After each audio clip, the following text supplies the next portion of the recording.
Hello बच्चों, झारखंड शैक्षिक अनुसंधान एवं प्रशिक्षण परिषद रांची मासिक मूल्यांकन मंथली असेसमेंट माह फरवरी सत्र 2021-22 कक्षा सप्तम पूर्णांक 60 विषय हिंदी, इंग्लिश, गणित, विज्ञान, सामाजिक विज्ञान और संस्कृत। बच्चों, इन सभी विषयों के प्रश्नों के उत्तर इस वीडियो में आपको प्राप्त होंगे।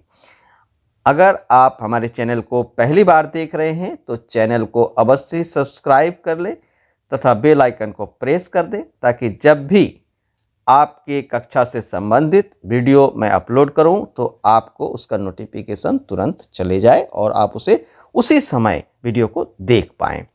तो बच्चों, सबसे पहले हिंदी का प्रश्न दिया गया है, तो देखते हैं हिंदी में क्या दिया गया है। हिंदी में बच्चों दिया गया है, नीचे दिए गए गद्यांश को ध्यानपूर्वक पढ़िए और दिए गए प्रश्न संख्या 1 और 2 के उत्तर दीजिए। यहाँ पर एक गद्य के अंश अर्थात एक कहानी दिया गया है, इसे आप पढ़ेंगे। मैंने इसे पढ़ लिया है और अब इससे संबंधित प्रश्न नीचे 1 नंबर और 2 नंबर में दिए गए हैं। अब हम लोग उसके उत्तर को जानते हैं। प्रश्न 1 में दिया गया है, इन वाक्यों को पढ़िए। कथन क, कैंप जाकर लेखिका प्रकृति से और ज्यादा प्यार करने लगी। कथन ख में दिया गया है, लेखिका महंगे गहने और कपड़े को तुच्छ समझने लगी। और कथन ग में दिया गया है, जीवन के प्रति लेखिका की सोच में परिवर्तन आया। अब बताना है कि आप बताइए गद्यांश के अनुसार कौन सा विकल्प सत्य है। और यहाँ जो विकल्प दिया गया है उसमें विकल्प सी जो है वो सत्य है। इसे आप लिखेंगे, जो विकल्प सी है उसे सत्य है, तीनों कथन सत्य है, इसको आप लिखेंगे। आगे प्रश्न 2 में दिया गया है, आकर्षण का विलोम क्या है, अर्थात आकर्षण शब्द का विलोम शब्द अर्थात उल्टा शब्द क्या है। तो यहाँ जो विकल्प है इसमें विकल्प ए विकर्षण यह सही विकल्प है, इसे आप लिखेंगे। आगे हम लोग देखते हैं प्रश्न संख्या 3 में क्या दिया गया है और उसका क्या उत्तर है। तो बच्चों, 3 नंबर प्रश्न में दिया गया है, द्वंद्व समास तथा अव्ययी भाव समास के 2 उदाहरण लिखिए।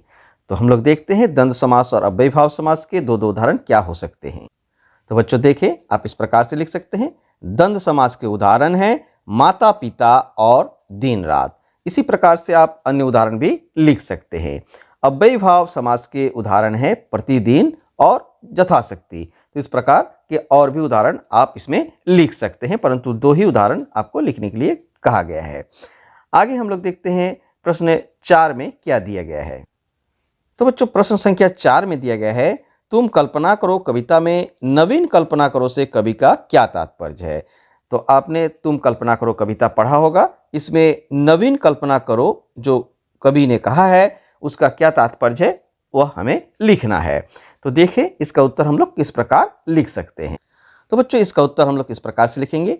कविता में कवि ने नवीन कल्पना करो से यह तात्पर्य है, माने कवि ने यह तात्पर्य निकाला है कि समाज की तमाम नीतियां और मनुष्य की अतीत रीतियां अर्थात पुरानी जो रीतियां हैं, परंपराएं आदि पुरानी पड़ गई है, जिससे समाज का विकास रुक सा गया है। वह देशवासियों को कहता है कि हम भारत के अतीत को भूले नहीं, किंतु भारत के भविष्य के लिए नई नई कल्पना करते रहें। तो इस प्रकार से इसका उत्तर हो गया। अब हम लोग आगे प्रश्न संख्या 5 में क्या दिया गया है देखते हैं। तो बच्चों, प्रश्न संख्या 5 में दिया गया है, निम्नलिखित पंक्तियों का अर्थ स्पष्ट कीजिए। यहाँ जो पंक्ति दिया गया है इसका अर्थ आपको लिखना अर्थात व्याख्या करना है कि ये जो पंक्तियां हैं इसका क्या अर्थ है। तो देखते हैं इसका हम लोग किस प्रकार से उत्तर लिख सकते हैं। तो बच्चों, इसके उत्तर में हम लोग लिखेंगे व्याख्या। कवि के कथनानुसार हम सदा अपने अतीत पर घमंड करते रहे हैं, परंतु कवि का मानना है कि पुरातन नियम, रीति रिवाज, परंपराओं से समाज का विकास नहीं हो सकता है। ऐसी स्थिति में हमें पुरातन नीतियों एवं अतीत को भूलकर नई कल्पना करनी चाहिए। कवि ने देशवासियों को तमाम कुरीतियों और घिसी पीटी रीतियों को त्याग कर राष्ट्र के नव निर्माण की प्रेरणा दी है। तो इस प्रकार से हिंदी का प्रश्न यहीं समाप्त हुआ। आगे हम लोग आगे का प्रश्न देखते हैं।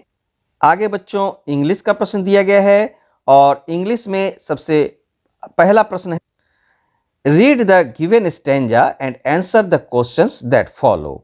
यहाँ पर एक स्टेंजा दिया गया है और इससे पढ़कर आपको जो है नीचे का जो प्रश्न है 1.1 और 1.2 इसका उत्तर आपको देना है, अर्थात 1.1, 1.1 और 1.2 का उत्तर देना है। तो यहाँ पहला प्रश्न जो 1.1 में है वो दिया गया है the given stanza talks about. यह जो स्टेंजा है किसके बारे में है? तो यहाँ पर हम लोग देखें कि यह फ्रेंडशिप के बारे में है, अर्थात विकल्प बी जो है सही विकल्प है। आगे एक 1.2 में दिया गया है according to the given stanza what is not required to be a friend. एक दोस्त के लिए क्या जरूरी नहीं है, एक दोस्ती में जो है क्या चीज जरूरी नहीं होता है। तो आप यहाँ पर देख सकते हैं, यहाँ पर जो है जो सही विकल्प है वो है विकल्प सी, लॉट ऑफ मनी। जो है दोस्ती में जो है पैसे का कोई जो है जरूरत नहीं पड़ता है, कोई जरूरत इसमें नहीं है। आगे बच्चों प्रश्न संख्या 2 में दिया गया है why was the mother unhappy with Attila. Mother जो है माँ जो है अटीला से क्यों खुश नहीं थी? तो इसका उत्तर हम लोग कैसे लिखेंगे, चले देखते हैं। तो बच्चों इसका उत्तर में लिखेंगे the mother was unhappy with Attila for somebody come every morning. Mother जो है माँ जो है अटीला से खुश नहीं था, क्यों? क्योंकि कोई जो है कोई व्यक्ति प्रतिदिन सवेरे आता था and stall away all the flowers, और सारे फूलों को वो चोरी कर लेता था इन द गार्डन, बगीचे के सारे फूलों को चोरी कर लेता था। But Attila did not do anything for that, परंतु अटीला जो है इसके लिए कुछ भी नहीं करती थी। आगे प्रश्न देखते हैं। तो बच्चों आगे जो प्रश्न दिया गया है 3 नंबर में दिया गया है according to the chapter the eyes have it how did the man know that the girl was blind. तो इसका उत्तर में हम लोग क्या लिखेंगे? In the last of the story when another traveller said that the girl was completely blind then the man knew that she was blind. तो इस प्रकार से इसका उत्तर आप लिखेंगे। तो इसमें जो है क्या बताया गया है कि जब एक पर्यटक जो अंत में कहानी के अंत में बताया गया है अनदर ट्रेवलर, जो एक आने वाला और दूसरा जो ट्रेवलर था जब वो आया और उसने बताया कि यह लड़की जो है पूरी तरह से अंधी है, तभी वह जो है वो व्यक्ति जान पाया कि लड़की जो है वो अंधी है। ठीक है, तो आगे हम लोग 4 नंबर का प्रश्न को देखते हैं। तो बच्चों 4 नंबर में दिया गया है right 4 lines about the blacksmith as figured by the poet in he poem the village blacksmith. तो इस प्रकार से इसके ब्लैक स्मिथ जो है द विलेज ब्लैक स्मिथ, उससे आपको जो है 4 पंक्तियां लिखनी है, 4 लाइन आपको लिखना है। तो इस यहाँ पर हम लोग देखते हैं, इस प्रकार से लिख सकते हैं। ए में लिखेंगे the village smith stands under a spreading chestnut tree. B number में यह जो है आपको कहानी के अनुसार ही लिखना है। The Smith was large and sinewy hand. और सी नंबर में लिखेंगे his face is like a tan. और डी नंबर में लिखेंगे his brow is wet with honest sweet. तो इस प्रकार से चारों लाइन आप लिखेंगे। आगे बच्चों प्रश्न देखते हैं। तो बच्चों आगे गणित का प्रश्न दिया गया है और गणित में दिया गया है 2 सर्वांगसम कोणों में एक कोण की माप 50 डिग्री हो तो दूसरे कोण की माप निम्नलिखित में से क्या होगी। तो चूंकि यह सर्वांगसम दिया गया है इसलिए उस कोण की माप भी, दोनों ही कोण जो है समान होते हैं, इसलिए वह भी जो है 50 डिग्री होगी, अतः विकल्प सी सही विकल्प है। आगे बच्चों 2 नंबर में प्रश्न है। बच्चों 2 नंबर में दिया गया है एक आयत जिसकी लंबाई 24 मीटर तथा चौड़ाई 18 मीटर है। तो आयत का क्षेत्रफल निम्नांकित विकल्पों में से चुनकर लिखिए। तो जैसा कि आप जानते हैं बच्चों, आयत का क्षेत्रफल का जो फॉर्मूला होता है वह होता है लंबाई गुने चौड़ाई, अर्थात आपको यहाँ पर 24 और 18 को गुना करके जितना होगा उसको लिखना है। तो देखते हैं 24 और 18 को गुना करके कितना होता है 432, अर्थात विकल्प बी सही विकल्प है। आगे बच्चों प्रश्न 3 में दिया गया है 7 सेंटीमीटर भुजा वाले एक समबाहु त्रिभुज की रचना कीजिए। तो आप जानते हैं समबाहु त्रिभुज किसे कहते हैं। समबाहु त्रिभुज वह त्रिभुज है जिसके सभी भुजाओं की लंबाई बराबर होती है। तो यहाँ पर समबाहु त्रिभुज जो होगा वो उसके सारे भुजा 7 सेंटीमीटर के होंगे और उसके सारे कोण का माप जो है वो 60 डिग्री के होंगे। तो देखते हैं इसे हम लोग कैसे बना सकते हैं। तो देखिए बच्चों, इसे आप इस प्रकार से बनाएंगे। सबसे पहले आप जो है स्केल की सहायता से 7 सेंटीमीटर का माप काट लेंगे। उसके बाद कंपास में पेंसिल लगाकर 7 सेंटीमीटर माप कर ऊपर की ओर काटेंगे और फिर इधर भी रखकर इधर की ओर काटेंगे। दोनों तरफ से इस प्रकार से काटने के बाद और अब आप इसे स्केल की सहायता से इसे मिला देंगे। इस प्रकार से मिला देंगे तो ये जो है और 7 सेंटीमीटर करके आप लिख देंगे। सभी तरफ में तीनों तरफ लिख देंगे और यहाँ कोनों की माप आप जो है 60 डिग्री करके लिखेंगे। तो इस प्रकार से यह जो है आपका समबाहु त्रिभुज हो गया जिसके सभी भुजा की माप 7 सेंटीमीटर है। तो आगे हम लोग 4 नंबर का प्रश्न देखते हैं। अब बच्चों 4 नंबर में दिया गया है 16,900 वर्ग मीटर क्षेत्रफल वाले वर्ग का विकर्ण ज्ञात कीजिए। वर्ग आप जानते हैं जिसके जो चारों भुजा की लंबाई जो है वो बराबर होती है। तो ऐसे ही एक वर्ग है जिसका क्षेत्रफल दिया गया है 16,900 वर्ग मीटर और इसका विकर्ण निकालना है। ये यदि वर्ग है तो इसका ये जो है इस प्रकार से जो एक पहला जो है कर्ण होता है और दूसरा विकर्ण होता है। तो विकर्ण का माप माने एक का माप आपको निकालना है। तो हम लोग इसको कैसे ज्ञात करेंगे, चलिए देखते हैं। तो बच्चों इसमें हम लोग लिखेंगे, चूंकि वर्ग का क्षेत्रफल होता है भुजा गुने भुजा यानी कि भुजा स्क्वायर। तो यहाँ पर हम लोग लिख दिए भुजा स्क्वायर और यह जो है माप हमें दिया गया है वर्ग का क्षेत्रफल 16,900, तो इसे लिख दिए।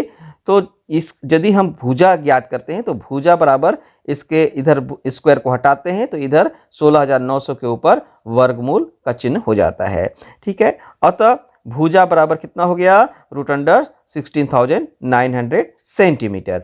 अब वर्ग का विकर्ण हमें ज्ञात करना है। वर्ग का विकर्ण का फॉर्मूला होता है √2 गुना भुजा। तो यहाँ पर भुजा हमें प्राप्त हो चुका है √16,900 यहाँ पर बैठा दिए। तो चूंकि दोनों ही जो है रूट के अंदर में है तो दोनों को गुना कर देना है। तो हम लोग गुना कर दिए तो गुना करने से कितना प्राप्त हुआ, 33,800। और अब यदि इस वर्ग इसका वर्गमूल वर्ग निकालते हैं तो यह कितना प्राप्त होता है, 183.84 सेंटीमीटर। तो इस प्रकार से वर्ग का विकर्ण हमें प्राप्त हो गया 183.84 सेंटीमीटर। आगे 5 नंबर का प्रश्न हम लोग देखते हैं। तो बच्चों 5 नंबर में दिया गया है, नीचे दिए गए माप के अनुसार छायांकित भाग का क्षेत्रफल ज्ञात कीजिए। ये जो छायांकित किया हुआ है इस भाग का आपको क्षेत्रफल ज्ञात करना है और इस प्रकार से इसका हाइट दिया गया है 4 सेंटीमीटर और यहाँ पर इस भुजा की लंबाई 6 सेंटीमीटर है और इसके इस प्रकार से ये टोटल जो है 13 सेंटीमीटर हो गया। और चूंकि दोनों तरफ ये है तो इसके आधार पर ये जो है हमें किस प्रकार से ज्ञात करना है, पहले हम लोग चित्र को बनाकर इसे देखते हैं। तो बच्चों इस प्रकार से आप चित्र बना लेंगे। यहाँ पर आप देख सकते हैं यह जो है ऊंचाई 8 सेंटीमीटर हो गया और ये जो है 13 सेंटीमीटर का है और छायांकित भाग का क्षेत्रफल हमें ज्ञात करना है। तो छायांकित भाग का क्षेत्रफल को अगर आप ध्यान से देखें तो इसमें जो है ए बी सी डी यह जो आकार आकृति है इसका क्षेत्रफल सबसे पहले निकालना होगा और ये जो बीच में त्रिभुज की आकृति है त्रिभुज बी सी ई इसके क्षेत्रफल को उसमें से माइनस करना होगा, घटाना होगा, तभी हमें छायांकित भाग का क्षेत्रफल प्राप्त हो जाएगा। तो यहाँ पर ABCD का क्षेत्रफल का फॉर्मूला क्या होता है, BC अर्थात आयत का क्षेत्रफल बराबर BC इंटू EF। BC जो है BC आधार हो गया और EF जो है ऊंचाई हो गया। तो इस प्रकार से हो गया और त्रिभुज BCE का क्षेत्रफल बराबर आप जानते हैं हाफ इंटू आधार इंटू ऊंचाई अर्थात half into BC into EF हो गया। आगे लिखेंगे, आगे यहाँ पर जो है BC का मान 13 है और EF का मान 8 है। उसी प्रकार यहाँ भी BC का मान 13 और EF का मान 8 है। तो आप देखिए कि यहाँ पर नीचे 2 है और यहाँ 8 है तो इसको हम 4 से काट दिए और 4 से काटने के बाद यहाँ पर 13 गुना 4 हो गया और इधर हो गया 13 गुना 8। तो 13 गुना 8 होता है 13 × 104 और 13 गुना 4 होगा 13 × 52। तो इस प्रकार से 104 से 52 को घटाएंगे तो 52 सेंटीमीटर होगा। चूंकि यह क्षेत्रफल है इसलिए सेंटीमीटर स्क्वायर में आपको लिखना है और अंत में जो है आप लिख देंगे। अतः दिए गए चित्र में छायांकित भाग का क्षेत्रफल बराबर 52 सेंटीमीटर स्क्वायर। आगे हम लोग प्रश्न देखते हैं। आगे बच्चों विज्ञान का प्रश्न दिया गया है और पहला प्रश्न है, रेशम उद्योग के कारीगरों के द्वारा एंथ्रेक्स रोग के जीवाणुओं द्वारा संक्रमित होकर सोटर्स नामक बीमारी का शिकार होना तथा इस प्रकार के जोखिमों को झेलना क्या कहलाता है? तो बच्चों यहाँ जो विकल्प दिया गया है, आर्थिक संकट, मानवीय संकट, व्यावसायिक संकट, शारीरिक बीमारी, तो यह एक प्रकार का बीमारी है। तो इस प्रकार यह जो है पशुओं में भी होता है। तो यह जो है एंथ्रेक्स नामक रोग ये गाय, उसके बाद भैंस वगैरह में भी यह रोग देखने को मिलती है। तो यह जो है क्या हो गया, शारीरिक बीमारी, विकल्प डी सही विकल्प है। प्रश्न 2 में दिया गया है, वाहित मल द्रव रूपी अपशिष्ट पदार्थ होता है जो यहाँ पर खाली जगह है और फिर खाली जगह को प्रदूषित कर देता है। और जो विकल्प यहाँ दिया गया है उसमें सही विकल्प होगा जल और मिट्टी, यानी कि विकल्प बी सही विकल्प है। आगे बच्चों प्रश्न 3 में दिया गया है, ऊन को संसाधित करने के विभिन्न चरणों को उनके सही क्रम में लिखिए। तो ऊन को संसाधित करने के कौन कौन से चरण है, हमें वो लिखना है। तो देखते हैं इसका उत्तर हम लोग कैसे लिख सकते हैं। तो बच्चों इसे इस प्रकार से लिख सकते हैं। चरण 1, सबसे पहले भेड़ जो है उसका ऊन काटना, भेड़ का ऊन कतरना, ठीक है। उसके बाद चरण 2 में क्या करना पड़ता है, चिकना ऊनों को धोना। उसके बाद चरण 3 में कार्डिंग करना और चरण 4 में सम्मिश्रण और चरण 5 में स्लिप वॉशिंग। तो इस प्रकार से जो है 5 चरण में यह कार्य पूरा होता है। आगे बच्चों 4 नंबर का प्रश्न देखते हैं। तो बच्चों 4 नंबर में दिया गया है, पेट्रोल अथवा डीजल अथवा आदि जैसे तेल एवं वसा को नाली में क्यों नहीं बहाना चाहिए। अर्थात पेट्रोल और डीजल जैसे तेल और वसा को नाली में क्यों नहीं बहाना चाहिए, समझाइए। तो बच्चों इसका उत्तर हम लोग इस प्रकार से लिखेंगे, तेल और वसाओं को नाली में बहाने पर ये पाइपों में कठोर पदार्थ की परत जमाकर उन्हें अवरुद्ध कर सकते हैं। खुली नाली में वसा मृदा का रंध्रों को बंद कर देती है, जिससे उसकी जल को फिल्टर करने की क्रिया को प्रभावित अर्थात कम हो जाती है। इसलिए तेल और वसाओं को नाली में नहीं बहाना चाहिए। एक बार फिर से सुन लें, तेल और वसाओं को नाली में बहाने पर यह पाइपों में कठोर पदार्थों की परत जमाकर उन्हें अवरुद्ध कर सकते हैं। खुली नाली में वसा मृदा का रंध्रों को बंद कर देती है, जिससे उसकी जल को फिल्टर करने की प्रभाविता कम हो जाती है। इसलिए तेल और वसाओं को नाली में नहीं बहाना चाहिए। तो आगे बच्चों प्रश्न देखते हैं। तो बच्चों आगे प्रश्न है, बड़े पैमाने पर अपशिष्ट जल का उपचार करने के विभिन्न चरणों का वर्णन करें। तो विभिन्न चरणों का वर्णन करना है। अगर आप इसका उत्तर नहीं देते हैं तो आप नीचे लिखे प्रश्न का भी उत्तर लिख सकते हैं। संश्लेषित रेशे से बने वस्त्र का लागत मूल्य रेशमी वस्त्रों के मूल्य की तुलना में कम क्यों होता है, वर्णन करें। तो हम दोनों का ही उत्तर यहाँ पर बता रहे हैं, आपको जो अच्छा लगे आप वही उत्तर लिखेंगे। इसके उत्तर में हम लोग लिखेंगे, औद्योगिक प्रतिष्ठानों से निकलने वाले अवशिष्ट जल के लिए अक्सर विशेष प्रशोधन प्रक्रियाओं की जरूरत पड़ती है। पारंपरिक मल जल प्रशोधन में 3 चरण शामिल हो सकते हैं, जिन्हें प्राथमिक, द्वितीयक, तृतीयक प्रशोधन कहा जाता है। सामान्य रूप से विभिन्न प्रकार के छलनों का उपयोग कर मोटे रूप में जल की गंदगी अलग की जा सकती है। कुओं के जल को उबाल कर अथवा कतिपय रसायन मिश्रित कर उपयोग योग्य बनाया जा सकता है। तो यह हो गया। अगर आप इसे ना लिखकर अगला प्रश्न को लिखना चाहते हैं अथवा वाले, तो आप इस प्रकार लिखेंगे। देखें बच्चों, इस प्रकार लिखेंगे, क्योंकि प्राकृतिक रेशम साड़ी रेशम का शुद्ध रूप है तथा इसके उत्सर्जन में कम समय और मेहनत लगती है, जबकि संश्लेषित रेशम की साड़ी रेशम का ही रूप होता है परंतु पूर्णतः शुद्ध नहीं होती है। इस वजह से प्राकृतिक साड़ी संश्लेषित साड़ी से महंगी होती है। तो इस प्रकार आप लिखेंगे। आगे हम लोग प्रश्न देखते हैं। तो बच्चों आगे सामाजिक विज्ञान का प्रश्न दिया गया है। 1 नंबर प्रश्न में दिया गया है, यदि कोई व्यक्ति सोशल नेटवर्किंग वेबसाइटों और ईमेल के जरिए बच्चों और महिलाओं को तंग करने धमकाने की कोशिश करता है तो उसे किस धारा के तहत दंडित किया जा सकता है। और यहाँ पर जो ऑप्शन दिए गए हैं उसमें विकल्प ए आईटी संशोधन अधिनियम 2009 की धारा 66A के तहत उसे दंडित किया जा सकता है। विकल्प ए सही विकल्प है। आगे बच्चों प्रश्न 2 में दिया गया है विश्व पर्यावरण दिवस कब मनाया जाता है। तो बच्चों 5 जून आपको याद रखना है, 5 जून को हर वर्ष विश्व पर्यावरण दिवस मनाया जाता है। आगे बच्चों 3 नंबर प्रश्न, बच्चों 3 नंबर में दिया गया है किसी भी देश के इतिहास की जानकारी के लिए वहां की भौगोलिक परिस्थितियों को जानना आवश्यक है। भौगोलिक जानकारी का एक सशक्त माध्यम किसे माना जाता है। तो यहाँ जो विकल्प दिया गया है उसमें पहला विकल्प ग्लोब यह सही विकल्प है। आगे बच्चों प्रश्न 4 में दिया गया है जैव मंडल किसे कहते हैं, उदाहरण सहित बताइए। तो हम लोग देखते हैं इसका उत्तर हम लोग कैसे लिख सकते हैं। तो बच्चों आप देख सकते हैं जैव मंडल किसे कहते हैं, लिखा गया है जैव मंडल पृथ्वी का वह संकीर्ण क्षेत्र है जहां स्थल, जल एवं वायु मिलकर जीवन को संभव बनाते हैं।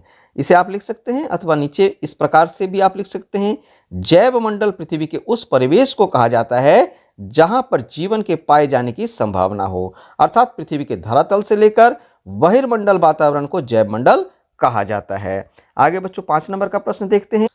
तो बच्चों आगे 5 नंबर में दिया गया है मध्यकाल के ऐतिहासिक स्रोत को उदाहरण सहित बताइए।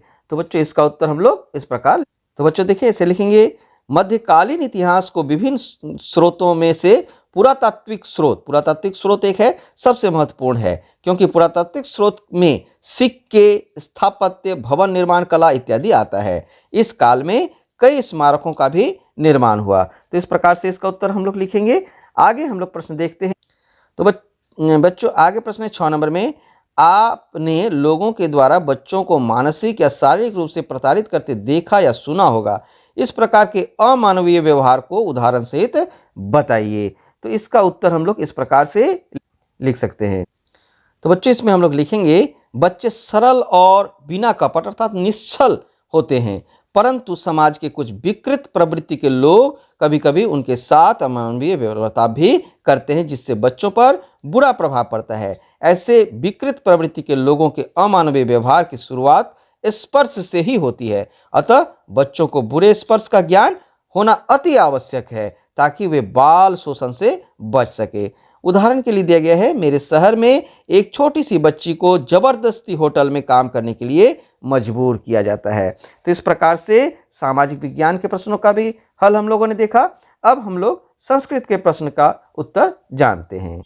तो बच्चों संस्कृत का प्रश्न में दिया गया है अधोलिखितं गद्यांश पठित्वा तत्वाधारिणा धारितान प्रश्नान उत्तरत। तो इस प्रकार से यहाँ पर एक गद्यांश दिया गया है और इसी के आधार पर आपको प्रश्न संख्या 1 और 2 के उत्तर लिखना है। जैसे प्रश्न 1 में दिया गया है पिता इति पदस्य पर्याय पदं गद्यांशे किमस्ति। तो इसमें जो है आपका सही विकल्प है विकल्प ए जनक।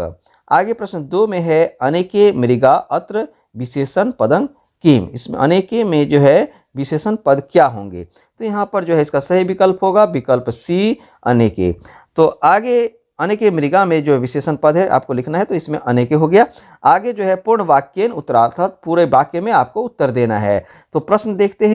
तो बच्चों प्रश्न दिया गया है मयूर की करोति, मयूर जो है क्या करता है। तो इसका उत्तर हम लोग इस प्रकार से लिखेंगे। बच्चों इसमें हम लोग लिखेंगे मयूर शोभनं नृत्यति। तो इस प्रकार से इसका उत्तर हो गया, छोटा सा उत्तर है आप लिख लेंगे। आगे हम लोग प्रश्न संख्या 4 देखते हैं। तो बच्चों प्रश्न संख्या 4 में दिया गया है श्याम केन स गच्छति। तो इसमें इसका उत्तर हम लोग इस प्रकार से लिखेंगे श्याम जन केन सह गच्छति। तो इस प्रकार से फरवरी माह के सभी विषयों के प्रश्नों का जो है हम लोग हल देख लिए। यदि आपको आज की यह वीडियो अच्छी लगी हो तो वीडियो को अवश्य लाइक करें, कमेंट्स करें। अगर आपको किसी प्रकार की असुविधा हुई हो तो कमेंट्स करके अवश्य जानकारी दें ताकि अगले वीडियो में मैं उसका निराकरण कर सकूं। और अपने दोस्तों के बीच इस वीडियो को ज़्यादा से ज़्यादा शेयर करें ताकि सभी को इसका लाभ मिल सके। वीडियो को अंत तक देखने के लिए बच्चों आप सबको बहुत बहुत धन्यवाद। मिलते हैं अगले वीडियो में।